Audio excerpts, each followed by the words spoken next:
पिछले प्रकरण में आपने देखा कि शाहजहां और मुमताज महल का बेटा और औरंगजेब का बड़ा भाई दारा शिकोह कैद खाने में है। एक मुसलमान होने के बावजूद भी उपनिषदों में उसकी गहरी रुचि थी। वेदों और उपनिषदों का मर्म समझने के लिए दारा शिकोह काशी पहुंचता है। अब आगे देखिए। हम शहजादा दारा शिकोह पर दिन रात नजर रखे हुए हैं। काशी नरेश से एक मुलाकात के अलावा न वो किसी और गद्दी नशीन से मिले हैं, न ही किसी सिपह सालार से। वो सारा वक्त उन अजीब किताबों में लगा रहा है जिन्हें वेद कहते हैं।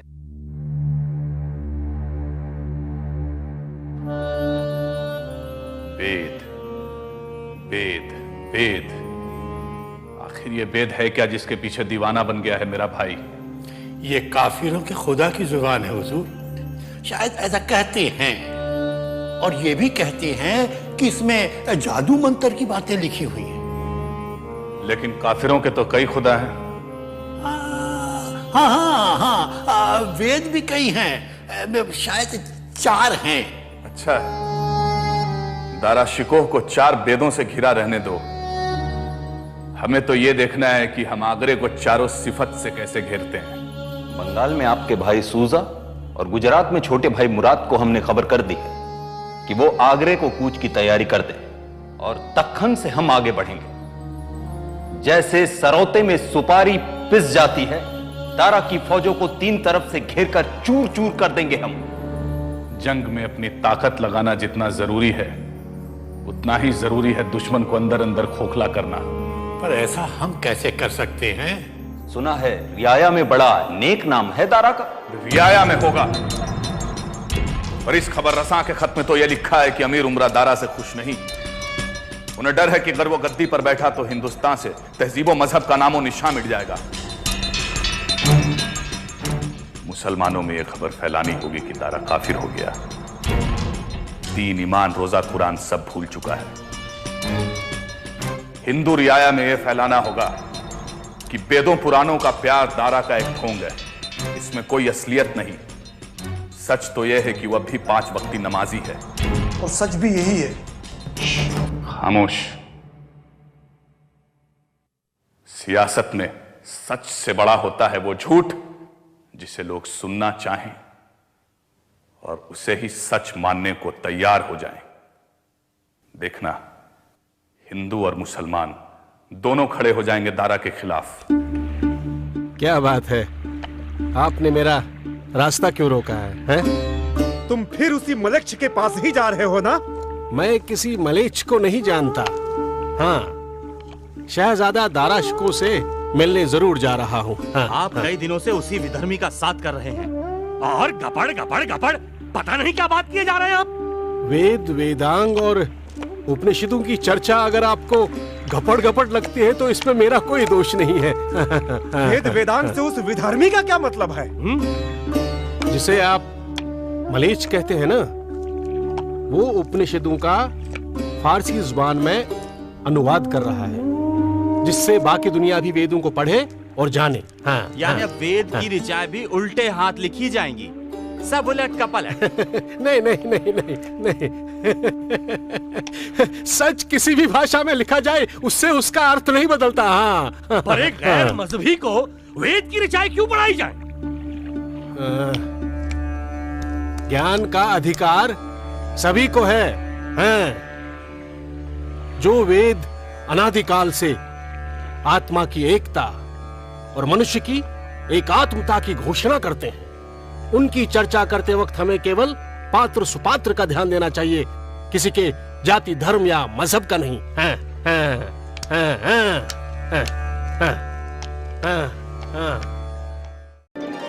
बाबा, मैंने कहीं पढ़ा था कि वेदों में लाखों मंत्र थे और महर्षि व्यास ने उन्हें 4 हिस्सों में बांटा। ठीक सुना है तुमने। इतना बड़ा था वेदों का वांग्मय कि उसे याद कर पाना असंभव हो रहा था। इसलिए द्वापर युग के प्रारंभ में कृष्ण द्वैपायन व्यास ने वेदों को 4 हिस्सों में बांट दिया और अपने 4 प्रमुख शिष्यों को एक एक वेद की शिक्षा और प्रसार की जिम्मेदारी दी। इस तरह ऋग्वेद, पैल के जिम्मे, यजुर्वेद वैशंपायन के जिम्मे, सामवेद जैमिनी के जिम्मे और अथर्ववेद सुमंत के जिम्मे आया है। चूंकि द्वैपायन कृष्ण ने वेदों का फिर से विभाजन किया था, इसलिए वे वेदों को बांटने वाले वेद व्यास कहलाए। तो ये तो वेदों का विभाजन हुआ बाबा, और वेदों का वर्गीकरण क्या है? जैसे वेदों के 4 हिस्से हुए, वैसे ही हर वेद के 4 मुख्य हिस्से हैं। वे हैं संहिता या मंत्र, ब्राह्मण, आरण्यक और उपनिषद। और इन्हीं के आधार पर वेदों का कर्मकांड, उपासना कांड और ज्ञान कांड में वर्गीकरण कर दिया गया। यानी जिन मंत्रों और ब्राह्मणों का संबंध धार्मिक क्रियाओं से था वे कर्मकांड, जिन आरण्यकों का संबंध ध्यान से था वे उपासना कांड, और जिनका संबंध आध्यात्मिक ज्ञान से था वे ज्ञान कांड में बांट दिए। हाँ, इसलिए उपनिषद वेदों का ज्ञान कांड है। हाँ। बाबा, खालिक और मखलूक यानी खुदा और बंदे में क्या फर्क है? खुदा, ईश्वर समंदर के समान है, और बंदा यूं समझो हथेली में भरे पानी जैसा। समंदर और हथेली का पानी एक ही है, पर फिर भी दोनों में फर्क है। हथेली का पानी सीमित है, जबकि वो खुदा, ईश्वर अनंत है, अथाह है, अनादि है, अविनाशी है। कभी वो जल है तो कभी समंदर है, कभी वो दरिया है तो कभी वो भाप है, कभी वो बादल है तो कभी वो बूंद है, कभी वो बरखा है। वो हर किसी पर बरसता है और ब्रह्मांड के कण कण में बसता है। कभी वो सूक्ष्म है, कभी वो विराट है। यही उसका और उसकी सृष्टि का भेद है शहजादे। जर्रे जर्रे में बसने वाले उसी ब्रह्म की स्तुति, गान और ज्ञान को ही तो वेद कहते हैं। क्या बात है? कौन सा पहाड़ टूट पड़ा जो मेरी नमाज पूरी होने तक भी नहीं रुक सकता था? बहुत बुरी खबरें। खबर क्या है? मुराद की फौजें दिल्ली की तरफ तेजी से बढ़ रही है। शुजा अपने लश्कर के साथ बंगाल से चलकर मुंगेर पहुंचने वाला है। दिल्ली में शहंशाह शाहजहां की तबीयत को लेकर तरह तरह की अटकलें लगाई जा रही हैं। क्या यह खबर दारा तक पहुंची?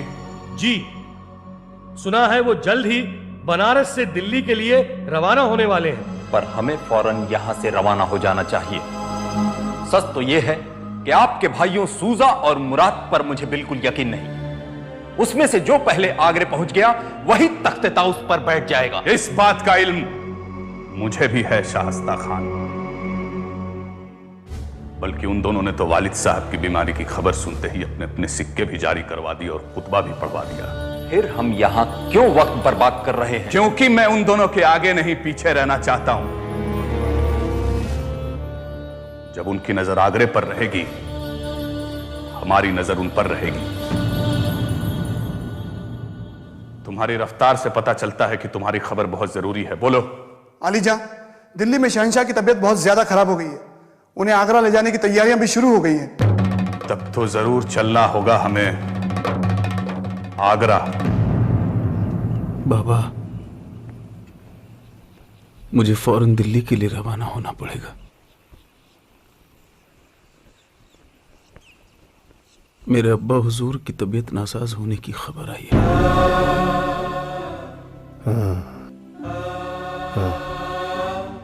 तब तो तुम्हें फौरन चल देना चाहिए। माता पिता की सेवा से बढ़कर कोई पुण्य नहीं होता। यही दुआ करता हूं कि मेरे पहुंचने तक उनकी सांसें चलती रहें, क्योंकि अफवाहें तो यहां तक कह रही हैं कि हो। ओम शांति शांति।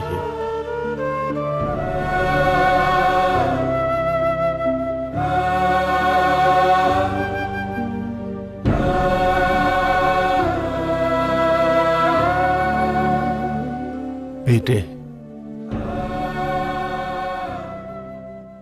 कोई आगे तो कोई पीछे, आखिरकार इस जीव को परमात्मा से मिलने जाना ही पड़ता है। पिछली 9 मुलाकातों में आपने मेरे सामने वेदों, पुराणों और उपनिषदों की एक नई दुनिया खोल दी। नया क्या है शहजादे? उपनिषद शब्द बना ही है उप, नि और सद से, जिसका अर्थ है अपने गुरु के पास दृढ़ निश्चय के साथ अनासक्त होकर उस ज्ञान के लिए बैठना जो तुम्हें ब्रह्म तक ले जाएगा। हाँ,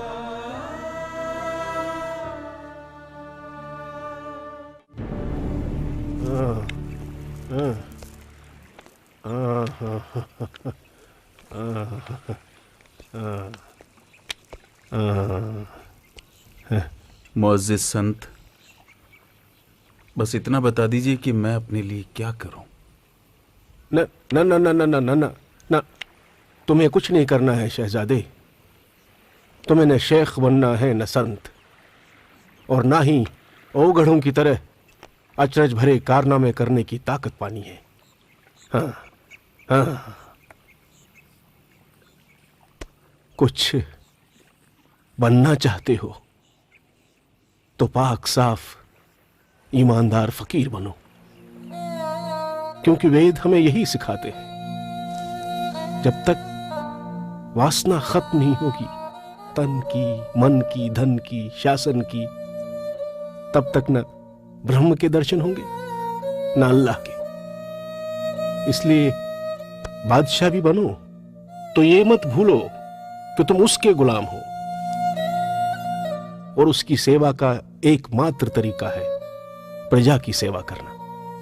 हाँ। शहजादे, अब हमें फौरन निकलना चाहिए।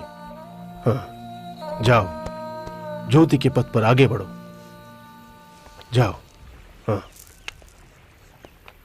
हाँ हाँ हाँ। बाबा, मेरे भाइयों ने जंग की पूरी तैयारी कर रखी है। हाँ हाँ। अब्बा हुजूर को आगरे में ही छोड़कर मुझे सीधे जंग के मैदान में जाना पड़ेगा। फिर न जाने क्या हो। बस इतना बता दीजिए कि वाकई मृत्यु के बाद मोक्ष है?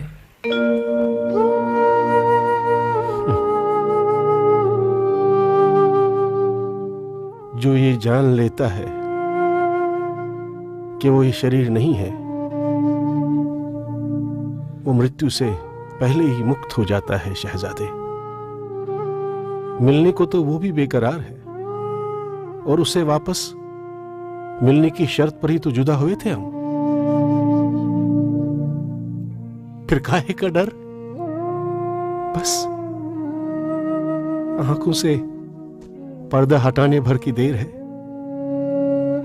स्वस्ति वह पाराय तमसः परस्तात्। तुम्हारा पथ शुभ हो, जाओ।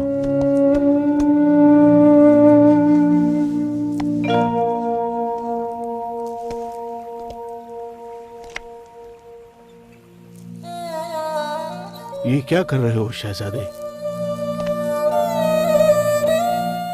शांतम शिवम अद्वैतम। हम दो कहाँ हैं बाबा?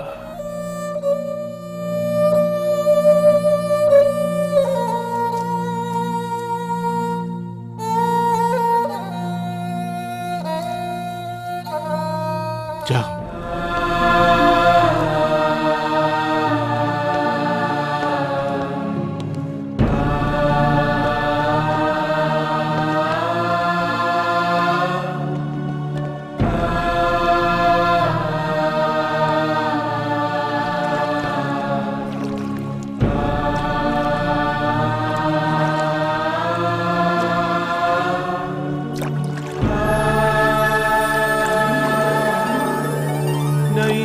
छिन्दन्ति शस्त्राणि नैनं दहति पावकः न चैनं क्लेदयन्त्यापो न शोषयति मारुतः।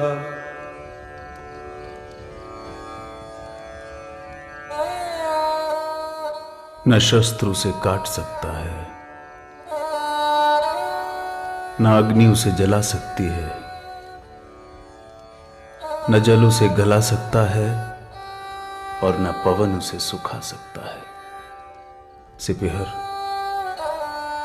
जो ये समझ लेता है वो जिंदगी और मौत से परे चला जाता है।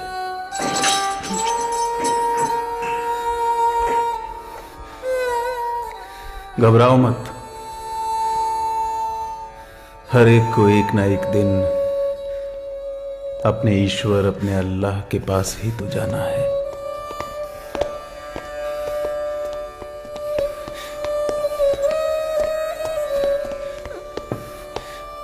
दारा शिको वल शहनशाह शाहजहां।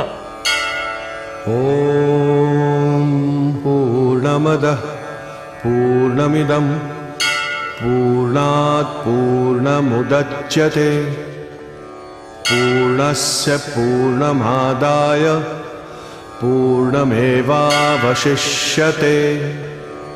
तुम पर सल्तनत मुगलिया के खिलाफ बगावत करने और दीन और मजहब को नापाक करने का जुर्म साबित हो चुका है।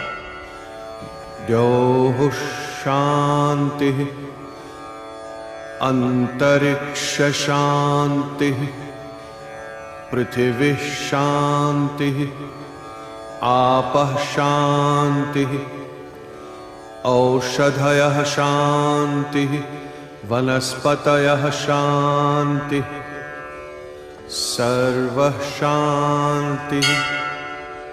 और आज मुकर्रर तुम्हारी मौत का वक्त आ चुका है, ले चलो इसे। नूताना ताना नूताना ताना नूताना ताना नूताना ताना।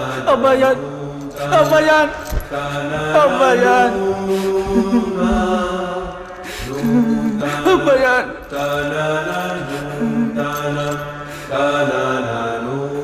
नहीं अभयान, नहीं।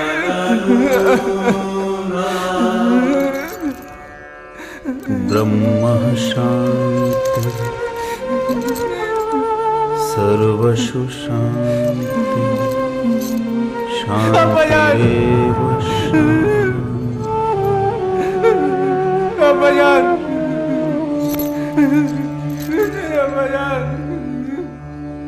घबराओ मत,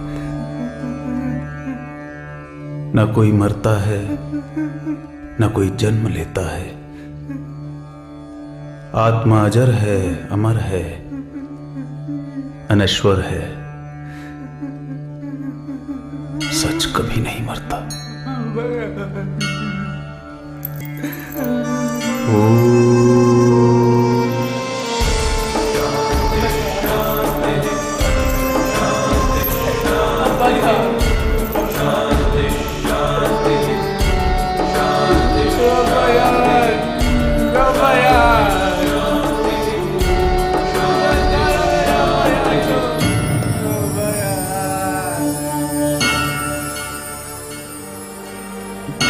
शांति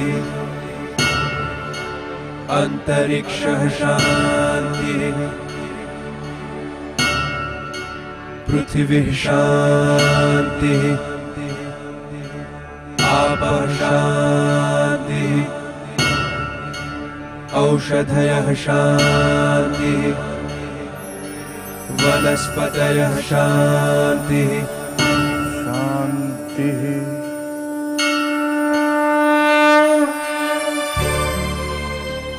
सच कहा था दारा ने कि सच कभी नहीं मरता, अंधेरा कभी नहीं जीतता।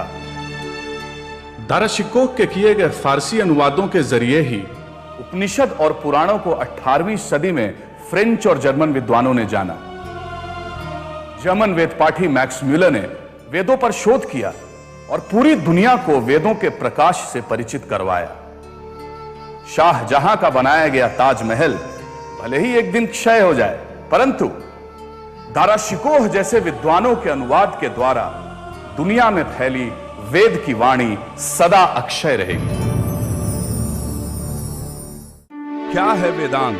देखिए अगले प्रकरण में महान गणितज्ञ, खगोल शास्त्री, ज्योतिषी और कवि भास्कराचार्य और उनकी बेटी लीलावती की कथा।